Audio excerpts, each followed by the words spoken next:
Welcome to my presentation on UTS's 2027 strategy with a focus on the strategic theme, good to do business with. Today we'll be talking about PESTEL analysis. This is a strategic tool that is used to analyze the macro environment. PESTEL analysis is a tool that looks at an array of key macro areas. Companies use it to determine how an environment will impact an expansion or situational decision.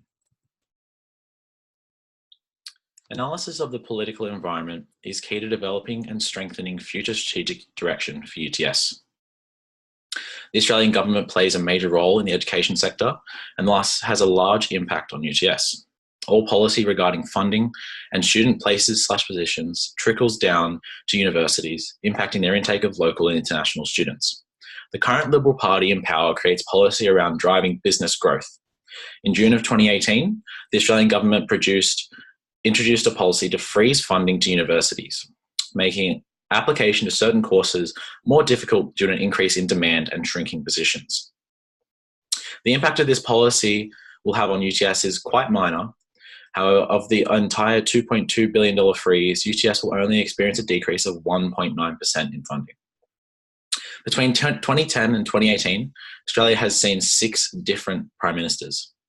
This level of uncertainty can trickle down into economic performance and investor uncertainty. However, to boast business performance, the Australian government will deliver tax cuts to small businesses, lowering the SME tax rate to 27.5%. This focus on backing small businesses will create a plethora of opportunities for UTS to partner with new technology and future-focused businesses.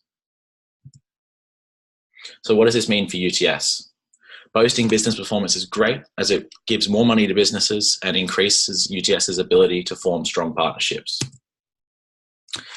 Understanding key local economic indicators is crucial in determining the economic environment that UTS and their business partners operate within. Factors such as growth, tax rates, inflation rates play a major role in defining feasibility for investment and partnerships. Current indicators include a GDP of $1,323.42 billion US dollars. Australia is currently ranked 13th in the world, and Australia has seen strong performance in recent years based on 2018 trends in the equity market. This includes boasting job figures, higher salaries, and evidence from companies to spend more. It is evident the Australian economy will largely encourage and perpetuate UTS's ability to be available, reliable, and engaging with businesses. Australia ranks 14th out of 190 companies in the World Bank's Doing Business rating. This continued support for business and strong continual growth will spur innovation and strength of local businesses, creating an advantageous position for UTS to leverage key industry contacts. These are very good figures. Finally, the technological infrastructure available and planned for implementation within Australia is a strong indicator of the level of innovation within the country. This will ultimately trickle down to benefiting UTS and the channels they can use to establish communication and manage their business relationships. Australia only spent 2.11% of GDP on research and development. In 2016, 1,627 patents were granted. This is well below averages of other major countries. However, recent investments have begun into the national broadband network. Now, what does this mean for UTS? What does this provide for Australia? Technologically, it brings Australia forward with the rest of the world. However, not to what was originally planned. It will provide businesses with greater connectivity and greater consistency.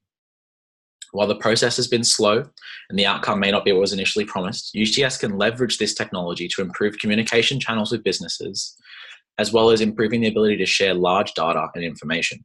The ability to analyze these large data or big data sets will enable UTS to create mutually beneficial relationships, allowing for improved analytics and greater competitive advantage. Currently, Australia ranks 55 out of the world on the world internet speed tests. This is below countries such as Kazakhstan. We're right down here. So conclusion, what does UTS need to do to be good to do business with? Strengthening industry contacts is really important for UTS. It'll improve strategic relationships. It'll allow students to gain a competitive advantage in their field of work.